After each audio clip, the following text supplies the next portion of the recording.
rifle's form or finish, for wasting more time on silly sketches of new shapes for stocks or trigger guards. In other words, for being artistic. The truth is that Cornish was an artist, pure and simple. He was that perfect blending of artistic thinking and force of hand that it took to make a sweet rifle. Still, it didn't come soon. Wainwright held Cornish back as long as the man worked for him. Cornish never got a chance to express himself, and the spark would have died except that in the evenings he spent time drawing on scraps of paper that he hid from Wainwright to avoid ridicule. There were new shapes for rifles, new lines, delicate filigree, all the beauty he wanted to put into his work that Wainwright held back survived in Cornish's drawings. And when it came time for him to leave and be a journeyman gunsmith, he took the drawings with him.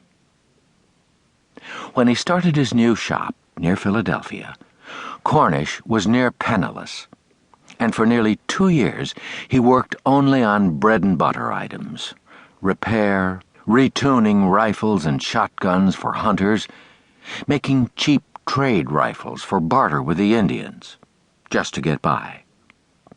As it was, he barely kept his head above water, and his artistic abilities were fading. Perhaps would have gone altogether, except for a piece of wood. It came with a stack of rough-sawn blanks, dry pieces of gun stock wood crudely hand-sawn by a carpenter named Davis specifically to sell to Cornish for use in making rifle stocks. These were blocky pieces of wood, only just recognizable as being for gun stocks, and usually they were of plain cherry or walnut and suitable only for rough trade guns. Except, tied in the middle of the bundle was a special piece of wood.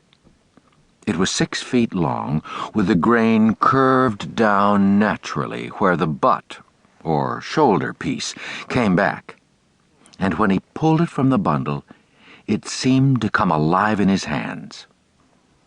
The feeling was so startling that he dropped the blank back on the pile. As he picked it up again, he saw that it was a slab of well-dried maple.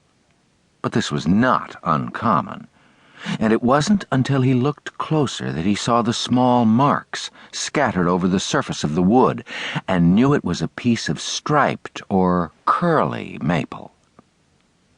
In the rough-sawn texture, they looked almost like blemishes, scars, but he knew them at once as almost classic bird's eyes. Tiny knots that would make the wood seem spotted and tiger-striped when it was smooth-finished and oiled.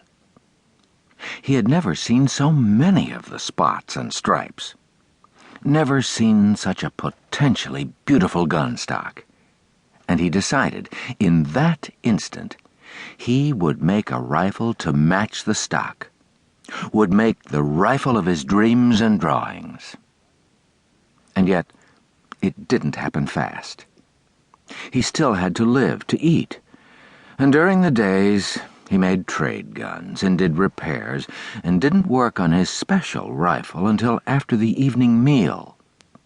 Usually it was dark by then, and he had to work in candlelight, which slowed him still more, and it was perhaps this reason, the slowness of his work, that caused him to take even more care than he would normally have taken. Whatever the reason, he lingered over each part of the rifle with a kind of love. Making the barrel itself took him almost 6 months of night work. He used his best steel strap and hot-forged it around a .30 caliber tube so that it was 42 inches long. Then bored it out to .40 caliber with a long drill bit. Using such a small bore, .40 inches in diameter, when many rifles and guns were made at .5